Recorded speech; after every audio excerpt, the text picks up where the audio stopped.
The Pelicans are a disappointment. They're an utter disgrace, not only to themselves but to the whole league. The fans watching this game, I feel bad for myself, man, because words can't even explain how disappointed I am in this Pelicans team. Again, another blown lead. We've seen this story so many times this season. The margin for error is so low at this point in the season, and then when we see performances like this, it's just so heartbreaking, man. Because the Pelicans, they fought hard in the second half, only to cough up the lead they have at the end of regulation. Lonzo made a stupid mistake, and then OT, they just threw the game away pretty much. Honestly, I'm not shocked and surprised because it is New Orleans. They're so confusing. This team makes no sense right from day one, man. Roster construction. What's David Griffin doing? This team has so much talent on paper. I'm tired of people saying that, oh, they're young, they can contend and they can contend in 2 to 3 years. Look at the talent of this team. They have two all-star, all NBA third team caliber players in Brandon Ingram and Zion. They have young stars. There's no reason why this team shouldn't at least be in the play-in game. It honestly makes no sense. Look at Memphis, for example. Memphis, on paper, their squad is not as good as this Pelican squad right here. But they actually have culture. They have good coaching. Unlike the trash coach we have in Stan Van Gundy. They actually have proper coaching. They have a nice culture. They surrounded Ja with high IQ guys. And that's the reason they're in the 8th seed right now. And they're most likely going to be in that play game and potentially actually hold the 8th seed in the playoffs. But this Pelicans team, they're incredibly frustrating. I'm just so depressed, man, because I don't know. Nothing ever seems to go right for this Pelicans team. They can literally beat Philly on one night, then lose to the Cavs the next night. It honestly makes no sense. But anyway, I'm just going to get my thoughts on the game. I'm just going to look the box score and go through everything that's happened. Essentially, I didn't actually watch the first half. I only watched the second. That's where things actually did get a bit interesting. And it's unfortunately we lost, though. But I'm just going to cover the box score. So first, we're going to look at Brandon Ingram. Brandon Ingram, he had a decent night. It wasn't his best night. Also wasn't his worst. In 40 minutes, 39, he had 19 points, 4 rebounds, 4 assists, a block. He's 0 of 2 from 3. He was good from the free throw line, 7 of 8. That's what we usually see from him.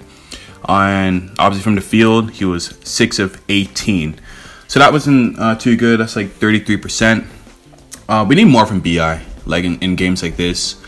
Well, I'm not going to hold him fully accountable for everything that's happened in this game. Although he could have shot way better. But it's hard to shoot well, especially against this Knicks defense. Because the defense Tibbs just made the Knicks plays phenomenal, man. They just completely shut down jump shot oriented players, man.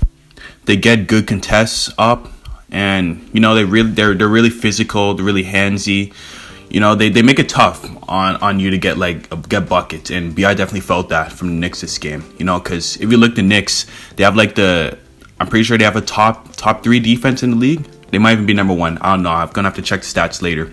Yeah, so 6 of 18 wasn't that great, but BI could have shot better if the personnel around the team was way better. If we actually had guys who could spot up from 3 and actually space the floor, BI will have way more room to operate with, and the Knicks can't just be sending doubles, and they can't really be trapping him like that because they'll have to be concerned about the person in the corner.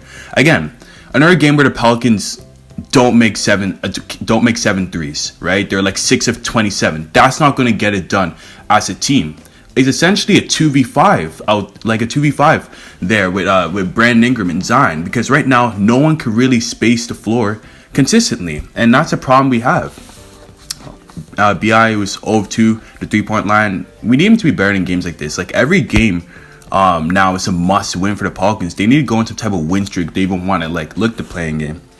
Anyway, Zion, what do I have to say, man? Free Zion, bro, because Zion's doing all he can, bro, but this team, man, no one can space the floor and help him out. Arden Ingram on a night-to-night basis now.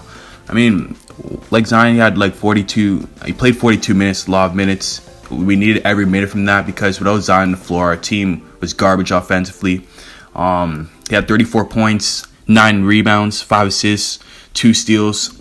You know, he was phenomenal this game, man. And he was like 13 of 23 from the field. So he shot 57% for the game. 0 of 3 from 3. I mean, he's not like a high volume, nor is he a great 3-point shooter. So I'm not too surprised by that. 8 of 11 from the free throw line. You know, those are typical like Zion numbers. 73% from the field goal. That's kind of from the free throw line. That's kind of his like whole percentage this whole year. I mean, I want him to improve his free throws more, kind of be around that 80 to 85%. If we can get to 80 to 85% from there, that'll be a lot better.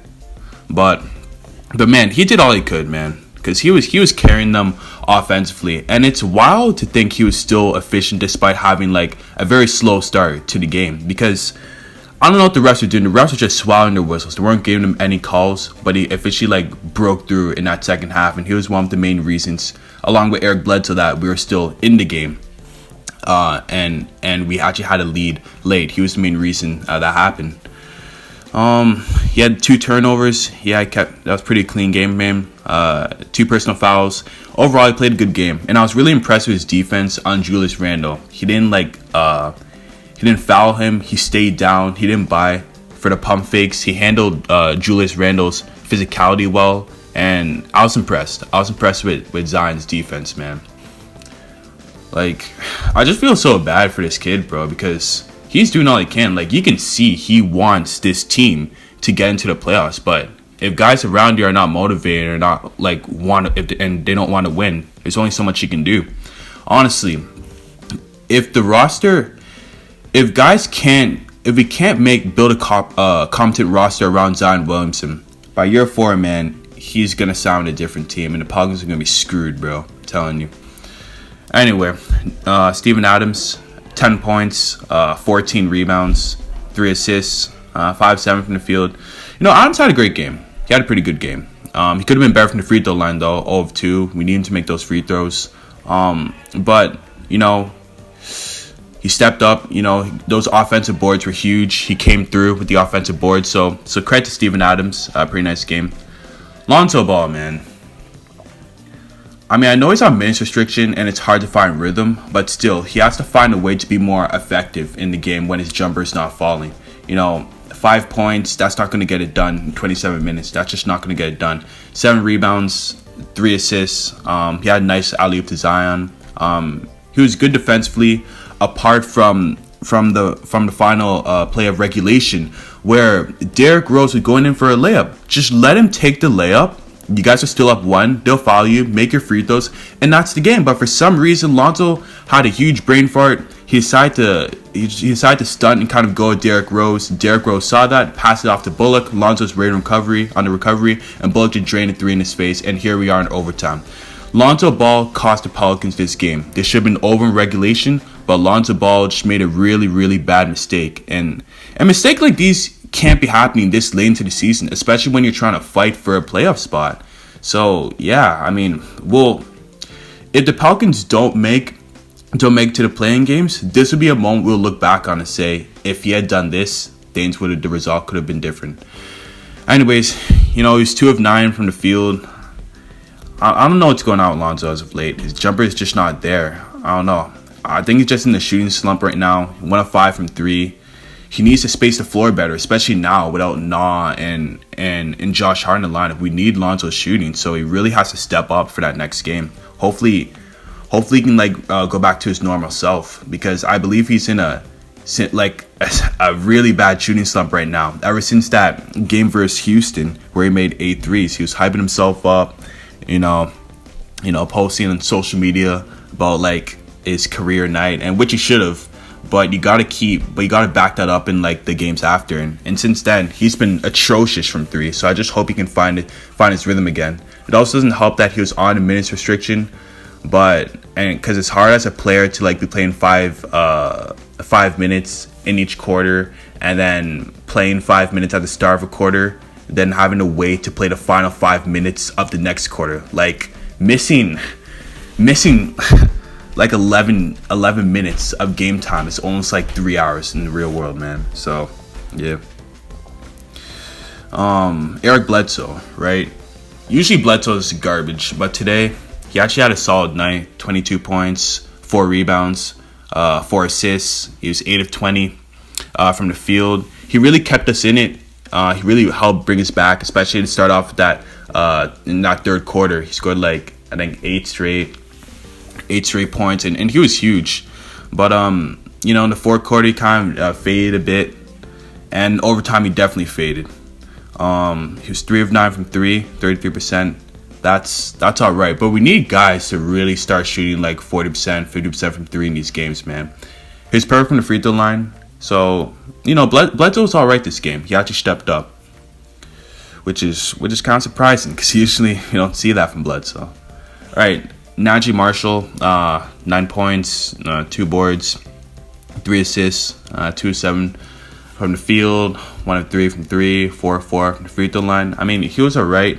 I like his aggression, going to the rack, and I like his smart plays, you know. He's a solid bench player. He plays good defense too. When Josh Harden not come back, I'd definitely like to see Najee stay in the rotation because he's a solid piece, you know. And he's kind of unpredictable. He doesn't just opt to shoot threes all game, like someone else on this team. He kind of mixes it up every now and then. So yeah, he had an okay game. James Johnson, he didn't really do too much. Got 7 apart from 7 boards. He had 2 points, 1 assist. He's 1 of 9. Again, 0 of 3. The common theme of most of these players is shooting below 30% from the free throw line. You can't have that. Like, no, in the modern NBA, you're not gonna win games as a team shooting like 22% from the 3-point line. The Pelicans really need to change that because right now, Zion and Ingram can only do so much. Like, guys really need to start making their shots, and that's what's going to define the season for them from here on. Anyway, Jackson Hayes, 6 points, 5 boards, 2 blocks. I liked his intensity, especially on defense. You know, we got to find a way to get more minutes in these games, man, because he's an actual like shot blocker now. He's actually gonna like make things hard for guys in the paint. You know, 2 from the line. I mean, Jackson Hayes has been good as of late. Kyra didn't really see much time. 12 minutes. He had 3 points. You know, 1 of 4, 1 of 2, 2 assists. You know, he didn't really see much time, so hopefully he can get more time next game versus the Nets. And James Newley, 2 points. You know, stuff like that. I mean, what can I say, man? This is just it's incredibly disappointing, man. It honestly sucks, man. Like I said, Zion, we have an all NBA player in Zion right now, man. When Zion has games like this, 34, 9, 5, you have to find a way to dog it out and win. When you're up against a team like the Knicks in the fourth quarter, you have to find a way to win that game. You just have to be smart with the ball, know your personnel. Lonzo cost him that game. Listen, I'm a Lonzo fan. You know, I support Lonzo wherever he goes, but I have to call a spade. Lonzo honestly cost him this game. Should have never helped when Derrick Rose was driving to the paint. All you have to do is give him the 2, and then pretty much that's game. Make your free throws. They hoist up a 3 because they have no timeouts, and that's game. That's all Lonzo need to do. But I don't know, man. This is wild. Lonzo's been asking for over 20 mil in the offseason, and with the way he's been playing throughout the whole season, that's an acceptable price. But throughout these last 5 games, he's been awful, and if he continues to shoot and play like this, he'll be lucky to get 15 million in the offseason from any team, including the Pelicans. But man, I don't know what to say, bro. This loss just hurts, man. It's just another heartbreaker, bro. Because it seemed like everything was fine, and then we make a stupid mistake, and then the game is over. I felt like we had momentum, especially after RJ Barrett fouled out. You know, we were up, we were doing our thing, and then we just make costly mistakes. That's the theme of this team over and over again. We saw it versus the Blazers, man. They choked like a 17-point lead with like 5 minutes to go. They keep choking leads. I don't know why it's so hard to keep leads. It's on the players, man. They got to be smart. They got to be better. And most importantly, it goes on the coaching. Stan Van Gundy has done absolutely nothing to prove to David Griffin why he should be New Orleans coach heading into next year. Stan Van Gundy's done absolutely nothing. You know, his coaching is so outdated, man. This isn't like 2009 anymore. This is the modern NBA where teams are putting up 43s and making like 18 of them on average, man. So, I mean, he has to do something. Yeah, missed threes. That's just a story for this team again and again. Roster construction. I don't know what David Griffin is doing. This honestly makes no sense. You decided to like bring in guys who you know are not good at shooting the three when your dominant dude is literally a non 3-point shooting threat in Zion Williamson. So the natural thing to do is have guys who are actually going to space the floor. Outside of B.I., Lonzo, and Nickeil Alexander-Walker, and a bit of Josh Hart, there's not really been anyone to actually space the floor for Zion. So roster construction.